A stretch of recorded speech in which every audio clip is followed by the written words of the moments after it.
அழிந்து போன ஒரு விண்மீன் பேரரசின் புடைசுவடுகளில் இருந்து தோன்றியது புதிய எதிர்பார்ப்பு. மில்லியன் ஆண்டுகளுக்குப் பிறகு மனிதர்கள் மீண்டும் விண்வெளியில் காலடி எடுத்து வைத்தனர். ஆனால் இந்த முறை அவர்கள் தனித்துவமாக இல்லை. மற்ற கிரக சக்திகள் விழித்தெழுந்தன. ஒரு புதிய யுத்தம் தொடங்கப் போகிறது.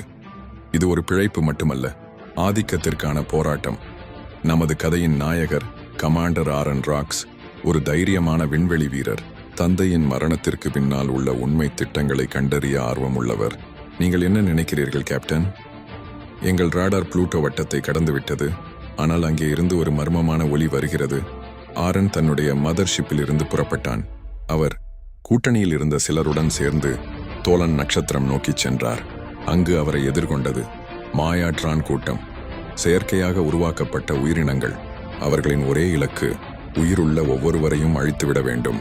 அந்த நொடியே ஆரனின் வாழ்க்கையே மாற்றப்பட்டு விட்டது. அவர்கள் நம் சப்ளை லைனை முழுவதும் வெட்டியிருக்கிறார்கள். நாம் இப்போது தனியாக இருக்கிறோம். ஆரன் தன்னுடைய புதிய முயற்சியில் பறக்க ஆரம்பித்தார். ஒரு புதுமையான ட்ரோன் தயாரிப்பு தொழிற்சாலையை நிலைநாட்டும் திட்டம். ஏனெனில் விண்வெளியில் யாரும் ஒருவரையும் காப்பாற்ற வரமாட்டார்கள். முக்கிய கட்சி வெனாசியா யூனியன் தங்கள் சொந்த அண்டத்திலிருந்து வெளியேறும் முயற்சியில் ஆரனிடம் உதவ முன்வந்தது. ஆனால் அந்த உதவிக்கு பின்னால் ஒரு இருண்ட நோக்கம் இருந்தது. நாங்கள் உங்களுடன் இருக்கிறோம், ஆனால் ஒரு நிபந்தனை. என்ன நிபந்தனை?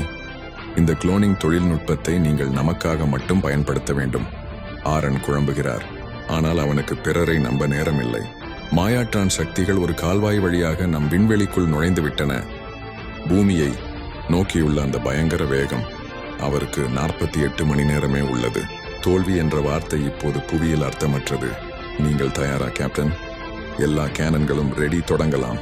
ஒரே கமாண்டில் ஆரன் தனது முதல் பெரிய தாக்குதலுக்கு முனைந்தார். அவர் தனியாக இல்லை. வெனாசியாவின் 3ஆம் படை, ஏஐ சாஃபியாவின் உதவி மற்றும் ஒரு மர்மமான சிந்தனையுடன் செயல்படும் ஜைனாக்ஸ் என்ற ரகசிய ரோபோ. இவர்கள் அனைவரும் களத்தில் காத்திருக்கிறார்கள். முதலாவது தாக்குதல் வெற்றி பெற்றது. ஆனால் இதுவே ஒரு நிழல் மட்டுமே. உண்மையான சோதனை இன்னும் வரவே இல்லை.